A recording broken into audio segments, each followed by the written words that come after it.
Bonsoir et bienvenue sur TV Fil 78. Jusqu'au 1er janvier, la rédaction vous propose une série d'éditions spéciales pour revenir sur les événements qui ont marqué 2012 et aussi parler de ceux qui vont rythmer 2013. 5 émissions à découvrir pour autant de thématiques politique, économie, sport et ce soir environnement mais aussi innovation. Bonsoir Valérie Auribeau.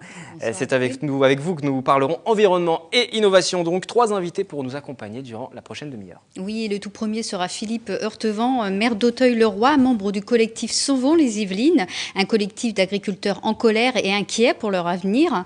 Et puis ensuite, tout d'abord la chronique innovation avec Valérie Barbet-Massin de Renault et David Le Guide de ADM Concept pour évoquer l'autopartage et le concept Twizy Way sur Saint-Quentin en Yvelines. Parler de la Twizy, ce véhicule électrique dont on a beaucoup parlé en 2012, on va aussi forcément en parler en 2013 et on en parle ce soir dans cette édition du 7-8. Bonsoir à tous les deux, on vous entendra dans un instant. Avant de revenir sur cette Twizy justement, on va parler des abeilles, Valérie. Les abeilles, on le sait qu'elles sont importantes, forcément. Si les abeilles venaient à disparaître, l'humanité aussi. On le sait, c'est une phrase entendue, mais elles sont choyées à Saint-Quentin-en-Yvelines. Tout à fait, puisque Trappes a été l'une des communes initiatrices de l'installation d'un rucher. En fait, les villes de Saint-Quentin-en-Yvelines souhaitent installer des ruches pour rapprocher les populations de l'environnement. Et la ville de La Verrière n'a pas résisté également à installer son rucher. C'était en septembre dernier. Après la communauté d'agglomération en avril, le week-end dernier, c'était au tour de La Verrière d'inaugurer son rucher dans le cadre de l'opération nationale Abeilles Sentinelles de l'environnement. Un message politique et citoyen selon Alain Hajaj, maire de la commune. S'intéresser, de s'interroger sur les conditions de la biodiversité sur notre territoire national et régional et local. Et donc on sait qu'aujourd'hui cette biodiversité est en danger, qu'il y a des risques de voir tous les phénomènes naturels perturbés par la pollution, les pesticides. Conséquence grave pour l'environnement, la disparition des abeilles depuis plusieurs années. Et sans ces insectes pollinisateurs, on peut dire adieu à notre agriculture. Selon l'Union nationale de l'apiculture française, grâce à leur action, les abeilles génèrent chaque année un chiffre d'affaires d'environ 3 milliards d'euros. Plus de 30% de ce qu'on consomme provient du rôle des abeilles par la pollinisation. Parmi la population, l'abeille maintenant, les enjeux que représente l'abeille sont vraiment perçus par la population et les politiques se disent qu'effectivement il faut prendre des décisions pour arriver à sauvegarder les abeilles. Parce qu'on est passé d'un taux de mortalité qui était environ 5% il y a encore 15 ou 20 ans à un taux de mortalité de plus de 30% par an. L'installation des ruches verriéroises sera complétée par des prairies fleuries afin que les abeilles puissent butiner. Des actions pédagogiques seront organisées avec les écoles de la ville. Et pour les gourmands, sachez que le miel sera récolté à l'occasion des apidaises au mois de juin. Prochaine inauguration de ruchers sur le territoire de Saint-Quentin au printemps. Il s'agira cette fois de la ville de Montigny.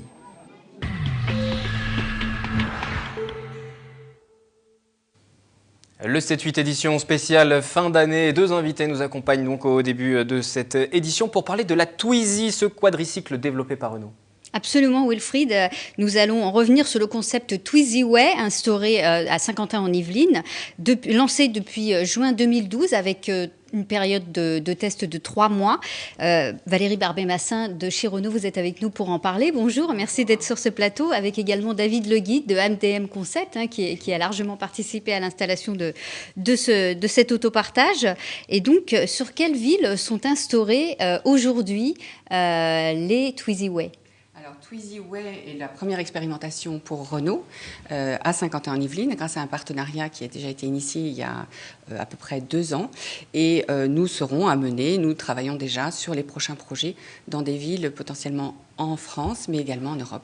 D'accord. Donc aujourd'hui, c'est Voisins, c'est Montigny. Alors la zone effectivement du service Twizy Way tel qu'il est à Saint-Quentin-en-Yvelines, c'est Voisins-le-Bretonneux, Montigny-le-Bretonneux, Aiguillancourt, et puis un petit peu Trappes pour inclure la gare. Donc c'est ce qu'on appelle la zone de service où on peut trouver les véhicules Twizy Way pour l'autopartage. D'accord. Là, est-ce qu'on peut revenir sur du coup ce concept d'autopartage instauré en juin dernier ? Donc en fait, ce sont 50 véhicules, 50 Twizy qui sont installés aller sur le terrain, sur n'importe où, on va dire, de façon très très libre.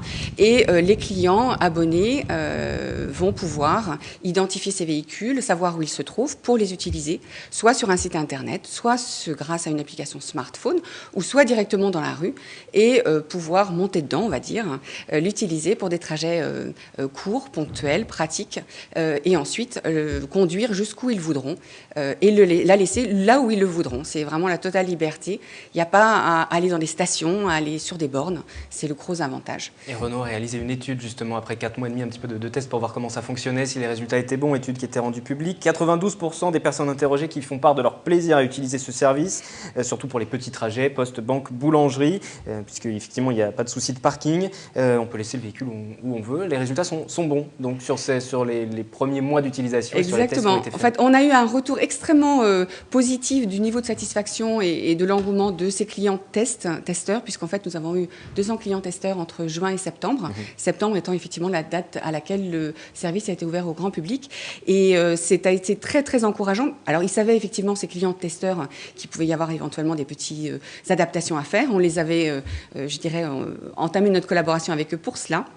Et le retour a été de leur part très positif. Et en plus, on a pratiquement même plus que 2/3 de ces clients testeurs qui se sont réabonnés, qui ont continué la route Twizy-Way, malgré l'augmentation des tarifs, qui sont plus des tarifs grand public maintenant que tarifs testeurs. Alors les tarifs, justement, quels sont-ils?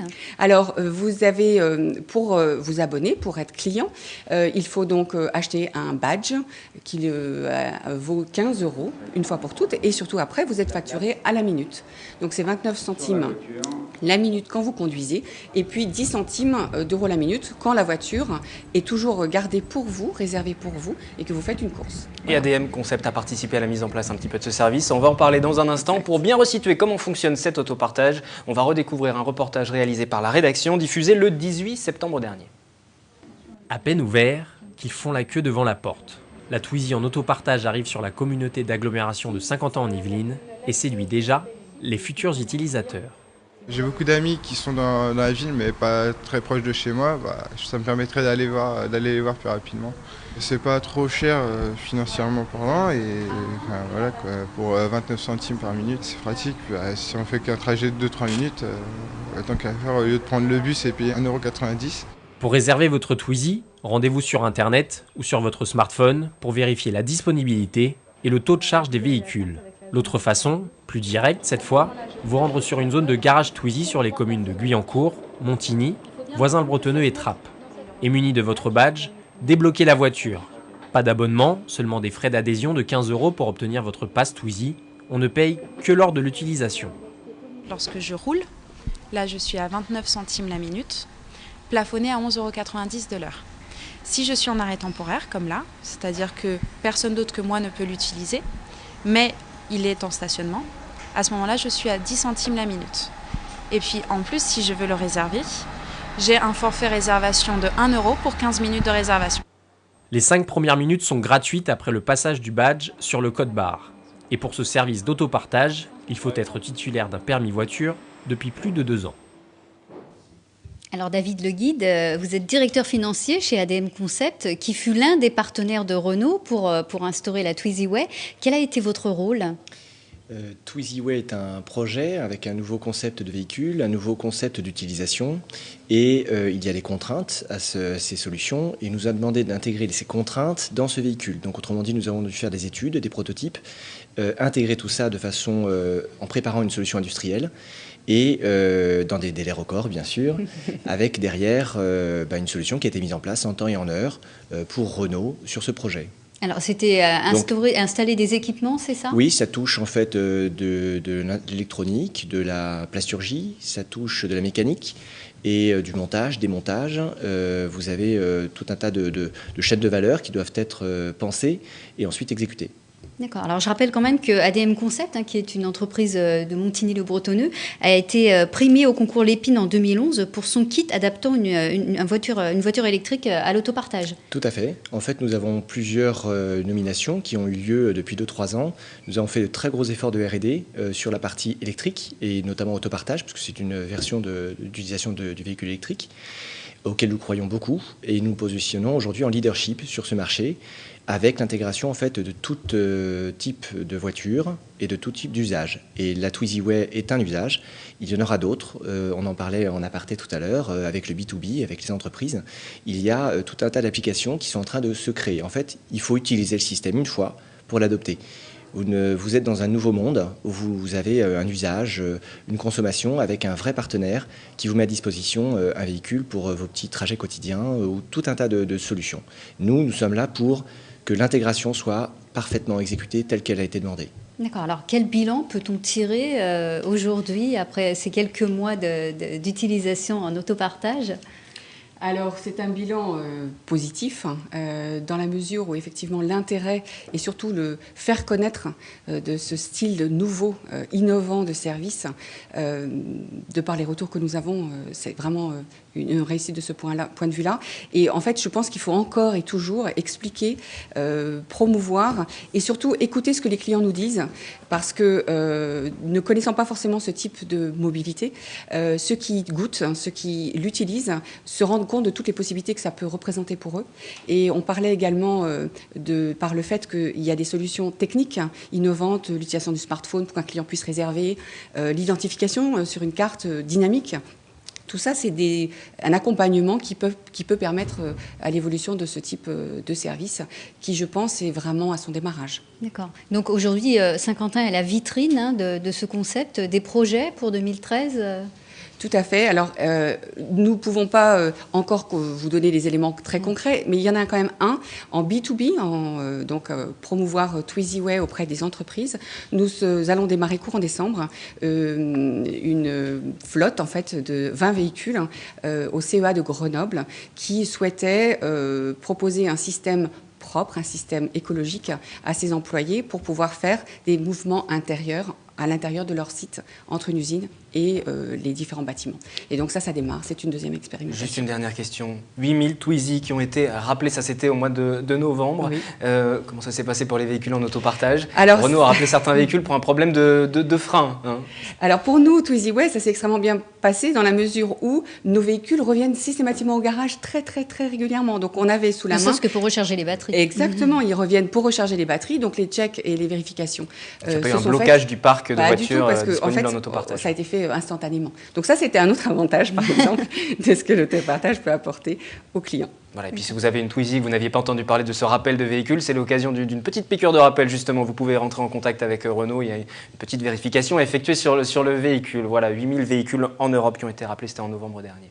Merci à tous les deux d'être venus donc sur ce plateau nous parler de ce concept d'autopartage, de la Twizy. On en a beaucoup parlé en 2012, on devrait en parler aussi en 2013. Valérie, on va poursuivre cette page spéciale, cette édition spéciale du 7-8. On va parler à présent de l'environnement et pour faire la transition entre innovation et environnement, quoi de mieux qu'un sujet véhicule électrique. Le point sur le marché de l'électrique, c'était le 1er octobre dernier à l'occasion du Salon de l'Automobile.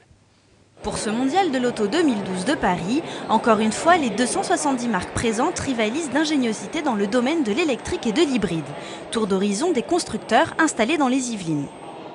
On a une offre, la Peugeot, la Lion, voiture toute électrique. Mais une voiture toute électrique, encore aujourd'hui, inévitablement présente de réelles contraintes d'autonomie. Donc une voiture électrique, et on pense nous pour encore quelques années quand même, sera forcément concentrée à un usage quasi strictement urbain. On croit beaucoup plus dans la technologie de l'hybride diesel. On va pouvoir proposer des voitures comme une 3008 hybride 4, qui fait 200 chevaux, qui propose 4 motrices et qui est homologuée à environ 4,5 litres de diesel au 100. La marque française porte aussi un intérêt tout particulier aux pays en voie de développement. Elle présente cette année une berline 301 réservée au marché asiatique, russe et africain. Direction le stand de BMW, le constructeur allemand présente cette année sa nouvelle marque écologique. Explication avec le responsable France. Vous avez sous les yeux les BMW i8 Concept et i3 Concept qui sont à 80% à peu près identiques à ce que seront les modèles de série dans un an. Ces voitures sont faites pour l'électromobilité avec des matériaux ultra légers comme la fibre de carbone ou l'aluminium et en plus totalement responsables de l'environnement puisqu'on utilise beaucoup de matériaux recyclés sur ces deux voitures. Les premiers véhicules seront commercialisés fin 2013.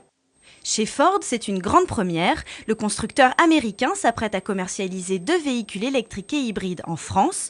Ces modèles étaient pour l'instant uniquement disponibles aux États-Unis, où le marché de l'électrique et de l'hybride représente 5% du secteur automobile. On présente une Focus 100% électrique, donc là vous n'avez pas de moteur thermique, vous avez 150 km d'autonomie, c'est parfait pour un usage urbain ou périurbain ou pour des usages professionnels. Et à côté on présente une Mondeo hybride qui elle va être parfaite pour voyager parce que vous aurez une hybridation, c'est-à-dire l'association d'un moteur électrique et d'un moteur thermique qui vous permet en ville de baisser considérablement les émissions et les consommations, mais malgré tout d'avoir beaucoup d'autonomie pour voyager quand vous voulez voyager loin et en famille.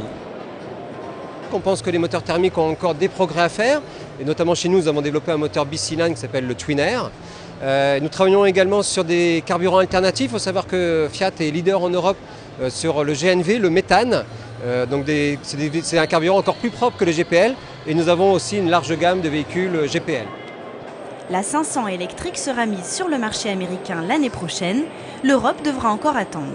On termine avec Luménéo, une PME des Yvelines spécialisée dans le véhicule électrique. L'électrique, c'est l'énergie du futur pour la ville, pas pour les grandes distances. C'est évident, on a un problème de capacité de batterie, mais pour la ville, c'est vraiment l'énergie du futur parce que pas de pollution, pas de bruit, facilité pas de pompe à essence aussi dans la ville, il faut y penser, c'est quand même pas si facile que ça. Les progrès techniques auront lieu d'abord sur le poids du véhicule qui baisse tout le temps, et aussi sur l'autonomie grâce à de meilleures batteries. Mais là, le saut technologique sera fait plutôt dans 3-4 ans, ou voire un peu plus. Sans oublier la Twizy de chez Renault, le véhicule électrique en autopartage, pour l'instant exclusivement sur le territoire saint-quentinois. Le 7-8 édition spéciale fin d'année se poursuit. Nous parlons innovation, environnement également. À présent, sur ce plateau, 2 nouveaux invités vont nous rejoindre. Ils sont membres du collectif Sauvons les Yvelines, des agriculteurs qui sont en colère. Le territoire agricole se réduit en Ile-de-France et dans le département des Yvelines. Pour l'instant, c'est vous qui avez la parole. Que peut-on vous souhaiter pour 2013 ? Micro-trottoir, on vous écoute. Je sais pas, bonne question. Réussir les concours, réussir le partiel, avoir un bon dossier pour entrer dans une belle école de commerce. Un peu plus de travail pour les gens, hein. Et un peu plus d'humanité aussi.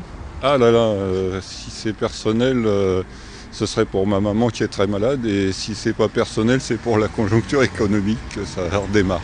Les gens, ils savent même pas se dire bonjour, ils se connaissent même pas dans les mêmes immeubles. Et puis quand il arrive la fin de l'année, on a les gens qui sont dehors, ils ont froid, ceux qui n'ont pas le boulot, ils n'ont pas un rond, et on fait des vœux. Non, on ne fait pas des vœux. Il faut être poli toute l'année et gentil toute l'année, c'est ça les vœux. Surtout que les jeunes ils trouvent du boulot, ça me ferait bien plaisir pour eux parce que ça n'a pas l'air facile. Une superbe santé, c'est tout.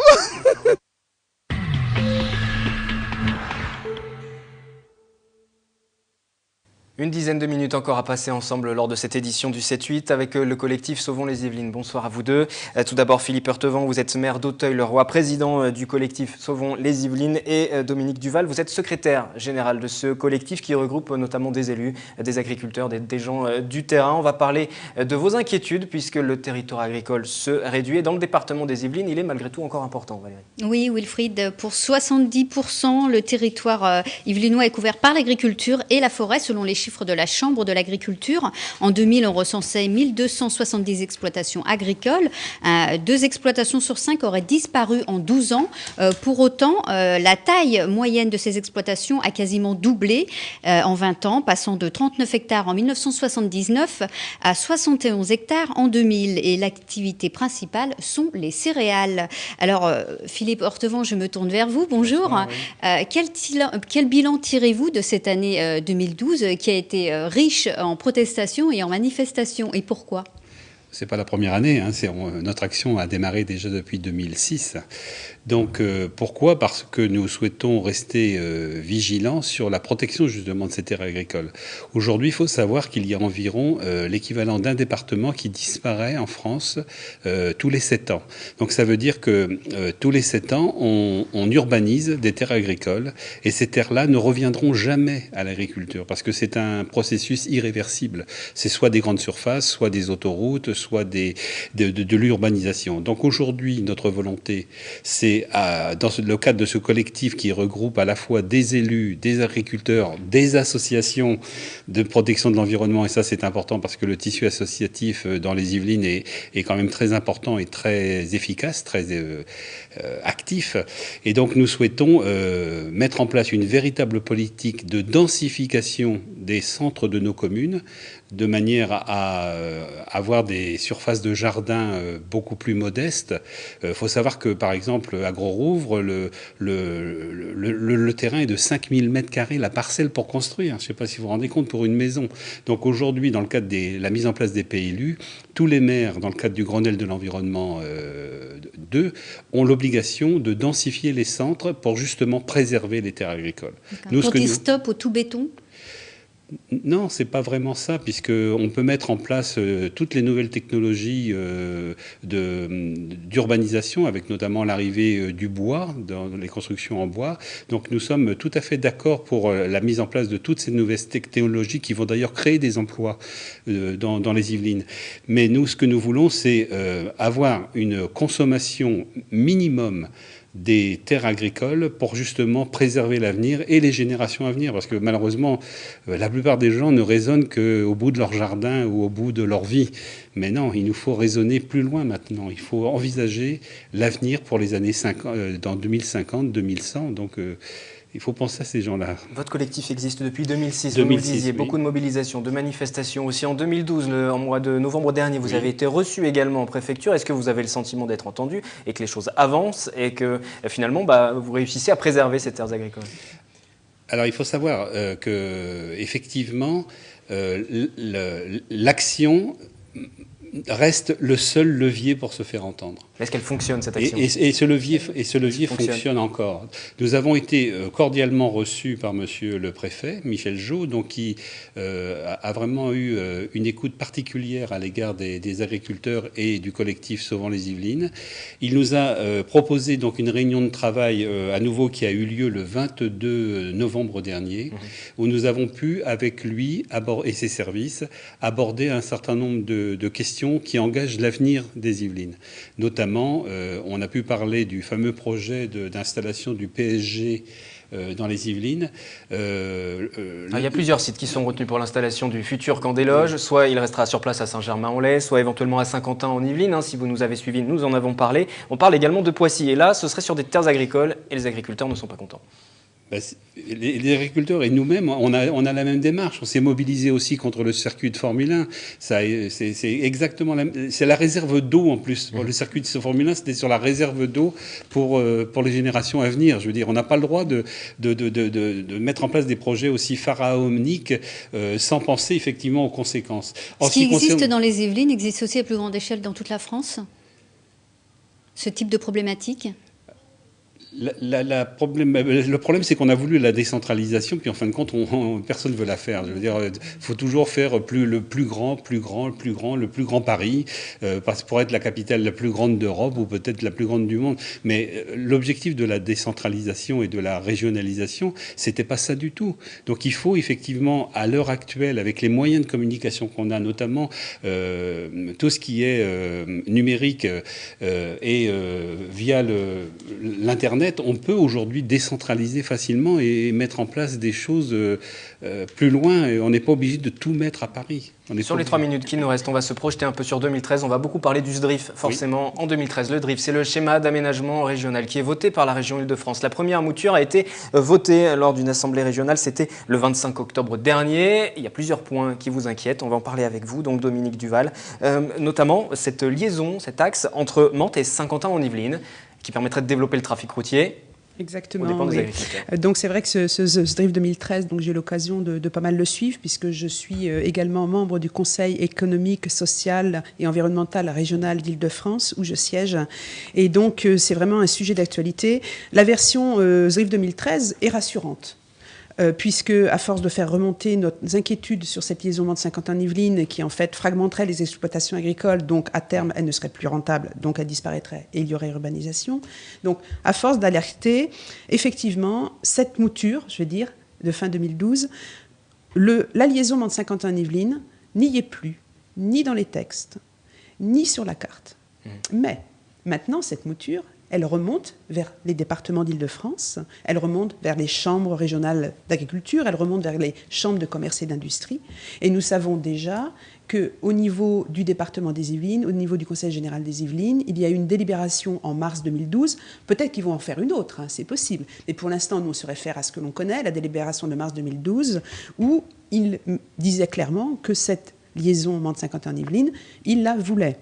On sait également que la Chambre de commerce et d'industrie des Yvelines a très très envie aussi que cette liaison... Mais forcément, chacun défend ses intérêts. Je vais me faire l'avocat du diable. Forcément, c'est ce que vous au allez nom me du dire. développement économique. Mais voilà, le développement économique, c'est la développement question que j'allais vous poser. Mais le développement économique ne passe pas que par les infrastructures routières. D'accord ? Je pense qu'on a quand même évolué maintenant dans la façon de faire de l'économie. Hein. Et cet axe-là, la logique était de dire ça relie deux opérations d'intérêt national. Donc ça a changé de nom avec le nouveau SDRIF, mais enfin bon, on va passer. Donc c'était de relier donc Mende-Saint-Quentin en Yvelines. Nous, on ne voit pas l'intérêt déjà parce que ce n'est pas du tout les mêmes pôles de développement. Et donc vous allez continuer à vous mobiliser tout au long de l'année 2013. On aura l'occasion de reparler sur ce plateau. Merci à tous les deux d'être venus à l'occasion de cette édition spéciale fin d'année. Merci Valérie également pour ce point innovation, environnement. Les éditions spéciales du 7-8 sur TV Fil 78 se poursuivent jusqu'au 1er janvier. Elles sont à retrouver en intégralité sur notre site internet. On se retrouvera le 2 janvier avec toute la rédaction pour une nouvelle année. Excellente fin d'année justement en attendant 2013 sur TV Fil.